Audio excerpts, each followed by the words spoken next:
Madame, Monsieur, bonsoir. Bienvenue dans cette édition spéciale sur I1 consacrée au 9e vœu du président de la République Emmanuel Macron qui va s'adresser à la nation dans quelques instants depuis le palais de l'Élysée pour revenir sur l'année de 2025 que nous venons de vivre entre crise politique et économique inédite, une assemblée plus divisée que jamais, des agriculteurs en colère, mais aussi sur l'actualité internationale et la sécurité aux portes de l'Europe.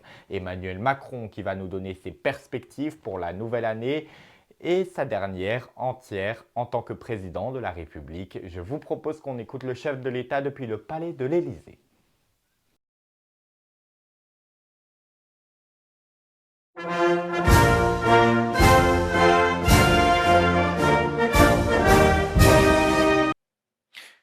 Françaises, Français, mes chers compatriotes, j'ai en ce soir de 31 décembre une pensée avant tout pour ceux qui assurent la continuité de la nation. Forces de sécurité, sapeurs-pompiers, bénévoles, soignants, travailleurs, tous ceux qui sont ce soir, comme toujours, en première ligne face aux difficultés. Protéger, soigner, nourrir, aider, apporter secours et fraternité, ainsi va la vie des grandes nations qui tiennent chaque jour par le dévouement de leurs citoyens. J'ai une pensée en votre nom à tous pour celles et ceux qui sont seuls, malades, dans l'épreuve ou le dénuement. Je sais comme la situation est difficile pour beaucoup d'entre vous, placés devant des souffrances personnelles et les malheurs de la vie, et je veux vous dire notre soutien et notre affection. Grâce à l'engagement de tous, grâce à vous, nous tenons. Oui, notre pays tient. Fort de ses institutions, de ses services publics, fort de ses armées qui sont les plus efficaces d'Europe par l'engagement de ses soldats, fort de notre économie où jamais autant de Français n'ont eu un emploi, où la croissance se tient et où notre inflation est l'une des plus faibles de la zone euro, fort de notre recherche, de notre excellence académique, de nos initiatives diplomatiques aussi, qu'il s'agisse de celles prises pour la paix, le climat ou nos océans. Mais au-delà de tout cela, nul n'est aveugle sur les désordres du monde et nos propres failles. Notre monde est plus dur chaque jour. La guerre et l'instabilité continuent d'être là, au Proche et au Moyen-Orient, avec des conséquences sur nos économies, nos intérêts, parfois notre cohésion. Et la guerre continue de sévir sur le sol européen, avec une intensité particulière depuis que la Russie a décidé d'une nouvelle agression de l'Ukraine, voilà bientôt 4 ans. Nous assistons au retour des empires, à la remise en cause de l'ordre international, un monde de guerre commerciale, de compétition technologique, souvent d'instabilité. Je vois aussi nos propres divisions, nos doutes, la solitude croissante qui existe dans la société, la baisse de notre natalité, l'insécurité, les difficultés de pouvoir d'achat. Je sais toutes les impatiences, parfois les colères qui continuent d'exister dans le pays, et je partage plusieurs d'entre elles. Ces urgences exigent des réponses. Dès les premières semaines de l'année qui s'ouvre, le gouvernement et le Parlement auront à bâtir des accords pour doter la nation d'un budget. C'est indispensable. Dès le début de l'année 2026, il faudra agir, soutenir nos agriculteurs face aux crises et les protéger de décisions qui peuvent menacer notre capacité à produire comme notre sécurité alimentaire. Renforcer encore notre économie en simplifiant les règles pour nos entrepreneurs comme pour nos agriculteurs. Persévérer dans nos efforts contre l'insécurité, contre toutes les formes d'incivilité et mener sans relâche la lutte contre les trafics de drogue sous toutes leurs formes. Continuer à reprendre le contrôle de nos frontières françaises et européennes face à l'immigration illégale, poursuivre la formation de nos enseignants et donner les moyens à l'école comme au collège de mieux transmettre les savoirs fondamentaux, reconnaître les compétences de nos médecins en ville comme à l'hôpital, en simplifiant leur exercice et en leur permettant de davantage décider et d'organiser leur activité. Mettre en œuvre une décentralisation concrète et radicale, construite avec nos élus de terrain pour simplifier le fonctionnement du pays, faire des économies et répondre aussi, par là même, aux aspirations légitimes de la Corse et de plusieurs territoires d'outre-mer. Pour tout cela, et j'aurais pu égrener ici tous les chantiers qui nous attendent, je sais le gouvernement à la tâche et le Premier ministre déterminé à être utile au pays, et je veux ce soir les en remercier sincèrement. Cela supposera aussi la mobilisation de chacun et les efforts de tous. Cette année se tiendront aussi les élections municipales dans nos communes. Et je veux redire ce soir à tous les maires, à nos élus, ma reconnaissance et ma gratitude envers eux.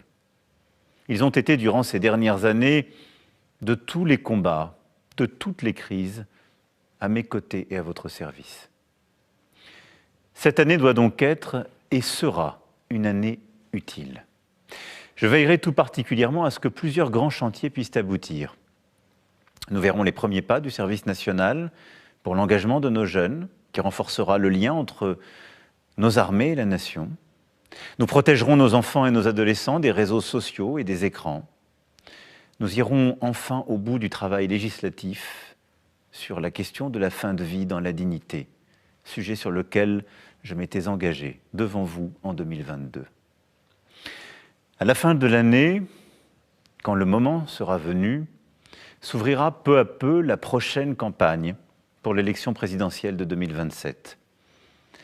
La première à laquelle je ne participerai pas depuis 10 ans. Pour autant, je serai jusqu'à la dernière seconde au travail, tâchant chaque jour d'être à la hauteur du mandat que vous m'avez confié, et je ferai tout pour que l'élection présidentielle se déroule le plus sereinement possible, en particulier à l'abri de toute ingérence étrangère. Au-delà des chantiers à mener, je veux avoir pour notre nation 3 vœux. D'abord, un vœu d'unité. Quels que soient les défis, notre histoire nous enseigne que nous pouvons tout relever, tout affronter si nous savons rester unis. N'oublions donc jamais que nos raisons de vivre ensemble sont chaque jour plus fortes que ce qui peut nous diviser, que les flots des urgences, des faits divers ou des mauvaises nouvelles. Notre unité suppose de lutter sans relâche contre l'antisémitisme, contre le racisme, contre toutes les formes de discrimination. Notre unité exige de reconnaître que chaque Française, chaque Français a un rôle à jouer pour relever les défis qui sont devant nous, que chacun d'entre nous est nécessaire et doit être encouragé et reconnu. Oui, dans notre vie de chaque jour, au fond, je nous souhaite plus de bienveillance et plus d'humanité. Mon deuxième vœu est un vœu de force, d'indépendance. Alors que la loi du plus fort tente de s'imposer dans les affaires du monde et que notre Europe est assaillie de toutes parts, nous devons défendre notre indépendance et nos libertés. Notre indépendance exige que nous continuions d'investir dans nos armées, dans nos forces de sécurité, dans nos services publics et notre économie malgré les difficultés financières. Depuis 10 ans, j'ai beaucoup plaidé et nous avons beaucoup fait pour renforcer en Européens cette indépendance et il nous faut accélérer. L'Europe de la défense a longtemps été un débat, elle a commencé de se faire et en 2026, cela accélérera. Dès le 6 janvier prochain, à Paris, de nombreux États européens et alliés prendront des engagements concrets pour protéger l'Ukraine et assurer une paix juste et durable sur notre continent européen. Protégeons aussi notre Europe industrielle et agricole en instaurant des règles de commerce loyales, justes vis-à-vis du reste du monde. Osons être une vraie puissance qui assume une préférence européenne pour ses emplois, ses entreprises. Bâtissons une Europe indépendante dans l'industrie spatiale, le quantique ou l'intelligence artificielle. Il en va de notre prospérité en France comme en Europe. Mon dernier vœu est un vœu d'espérance. Espérance pour nous-mêmes et pour nos enfants. Ne renonçons pas. Ne renonçons pas au progrès, encore possible à condition de le bâtir, de travailler dur, d'investir dans la durée et de reconnaître que les avancées véritables ne se font pas en un jour, mais qu'elles prennent parfois le temps d'une génération. Ne renonçons pas à réconcilier climat, biodiversité, croissance et indépendance. Ne renonçons pas aux grandes découvertes scientifiques, à l'amour de la science et de la recherche, aux succès économiques. Ne renonçons pas à la place de la lecture, du beau, de la culture. Ne renonçons pas chaque jour à être une nation plus solidaire, plus fraternelle. Oui, au fond, je nous souhaite de résister à l'ère du temps, tout simplement car nous sommes Français. Nous devons tenir bon sur ce que nous chérissons, l'humain, la paix, la liberté. nous y arriverons. Alors regardons devant et regardons loin, comme citoyens et comme nation. Mes chers compatriotes de France hexagonale, de nos Outre-mer et vivant à l'étranger, je vous souhaite une très belle, une très heureuse année 2026. Vive la République, vive la France.